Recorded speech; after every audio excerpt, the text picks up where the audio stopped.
تستعد المملكة المغربية اليوم لمتابعة محطة دبلوماسية محورية، حيث سيعقد تصويت مرتقب في مجلس الأمن الدولي على مشروع قرار يدعم تنفيذ خيار الحكم الذاتي الموسع الذي تقدمت به المملكة سنة 2007 بشأن الأقاليم الجنوبية والمعروف بمناطق جهة العيون الساقية الحمراء وجهة الداخل وادي الذهب. وقد أعدت المملكة هذا الخيار باعتباره إطاراً لتسوية نهائية للنزاع على الصحراء المغربية، يقضي بتدبير شعبي محلي واسع في تلك المناطق تحت السيادة المغربية الكاملة، مع احتفاظ الرباط باختصاصات الدفاع والعلاقات الخارجية والعملة.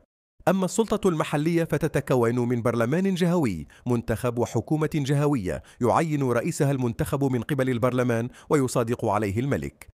كذلك يستثنى من تدبير الجهة فيما يخص الأمن والدفاع الأجهزة السيادية الوطنية التي تبقى تحت إشراف الدولة. وفي الأجندة الأممية يأتي اقتراع اليوم بعد أن أرجأ مجلس الأمن الجلسة المخصصة لنظرها لتعقد في وقت لاحق من مساء اليوم بتوقيت الرباط، وهو ما اعتبره المراقبون مؤشرا على الحساسية العالية للقرار. ويتوقع أن يحدد القرار ما إذا كانت مبادرة الحكم الذاتي المغربية ستتحول إلى قائمة أساسية للتفاوض، أو ستضفى عليها صيغة أقوى من الاعتراف الدولي.